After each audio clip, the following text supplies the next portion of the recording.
How you doing, everybody? In today's episode, we're going to consider the possibility that the Second American Civil War has officially begun.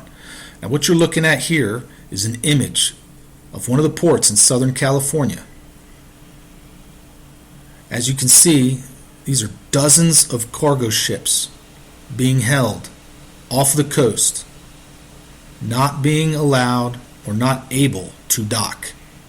Why is this happening? Now, their official narrative for this is that these cargoes are taking longer to unload. You need more trucks, more trains, more warehouses to put the cargo. But is that really the case? Let's take a look at some of these videos that have been coming out of the United States. Let's take a look real quick at some of these videos. There are videos all over the United States of shortages in the stores. So if the warehouses are full, why are the shelves at the grocery stores empty? They should be unloading their supplies so that they can make room in their warehouses for the cargo that is sitting off the coast.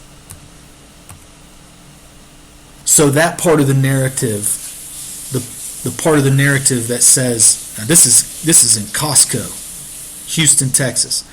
That part of the narrative that says that the warehouses are full, now that is baloney, because if the warehouses are full, the grocery stores should be full as well. And that's not the case. These videos are coming out every day. They're coming out every single day. This will be the last one. Let's take a look.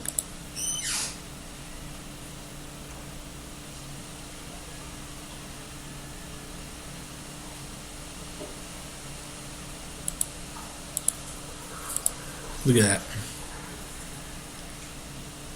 Empty. Everything empty. Now, what is a blockade? A blockade, this is Encyclopedia Britannica. A blockade is an act of war whereby one party blocks entry to or departure from a defined part of an enemy's territory. There are two types of blockades. The kind of blockade, if this in fact is a blockade that we're experiencing, a commercial blockade has no immediate military objective, but is designed to cause the enemy to surrender or come to terms by cutting off all commercial intercourse by sea. And it would not surprise me one bit if the communists inside of California have decided to do this in correlation with the federal government of the United States in an attempt to bring us to our knees and submit to their medical mandates, to their tyranny. Because as you can see, the mandate that the Biden administration forced on companies that have more than 100 employees is starting to cause an effect. It's starting to have an effect on the supply chain. This is from FreightWaves. The ATA made this statement, says that the rule, talking about Biden's mandate, would require businesses with more than 100 workers to ensure that their employees are fully jabbed, or that the unjabbed workers produce a negative test weekly. The statement also suggests that the ATA may be hearing from members that the 100 worker cutoff creates a potential bifurcation that would give smaller companies not under the rule a significant advantage in hiring drivers. So what they're saying is drivers that work with the larger companies who would be forced to take the jab are more likely now to switch from that company to a smaller company so that they don't have to get it, which could essentially be slowing the supply chain down. Now, that if that really is the case, it gives plausible deniability to the federal government that this was not their intended goal. But if this was their intended goal, and they implemented these mandates with this desire or with this in mind, then yes, it is a very cunning and a very deceitful method about which to go about a blockade, about which to carry out a blockade. Yes, some cargo is coming in, but it is coming in one or two at a time. It is not coming in fast enough to continue stocking the shelves.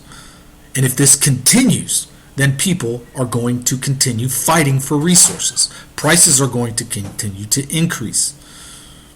Resources are going to get scarce. People are going to get agitated. And when they get agitated, they typically fight back. And when the American people fight back, it is not going to be pretty. The riots in the United States are not going to look like the riots in Australia. They're not going to look like the riots in France. When the shelves are empty, the guns will probably come out. So is this a blockade or not?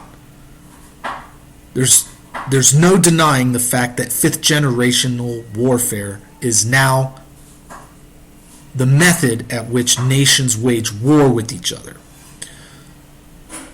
Plausible deniability is the number one name of the game in fifth generational warfare. So we need to consider the fact that this right here was the desired effect of these mandates. It may not have been. But if in fact it was, then in fact this is a blockade. So we need to look at this very closely. We need to consider all possibilities. The supply chain all over the world is slowing down now. All because of a virus that has a 99.9% survivability rate. And is only really a threat to people who are above the age of 70 and immunocompromised.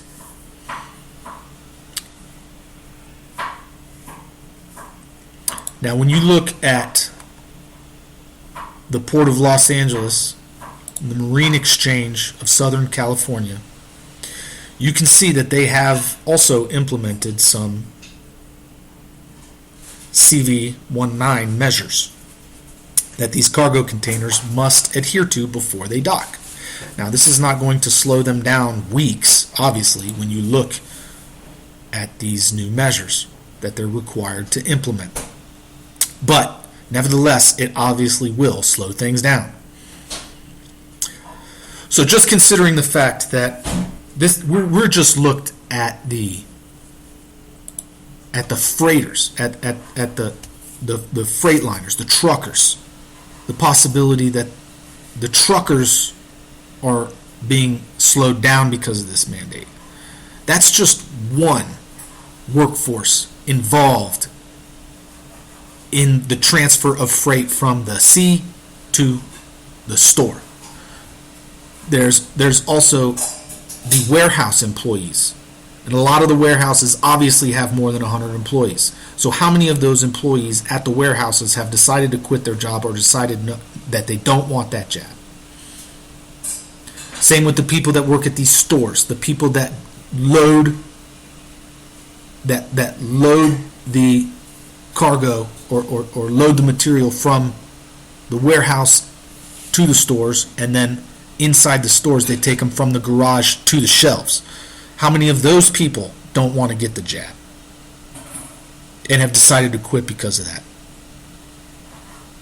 So this mandate obviously has far-reaching ramifications. The question that we need to answer, that we need to figure out is, were these ramifications intended or not? Because if the answer is that this was intentional, then yes, the Second American Civil War has, in fact, begun. Thanks for watching this video, guys. Please go ahead, give it a thumbs up, like, comment, subscribe, share the video with your friends. Thanks for watching. Have a good one.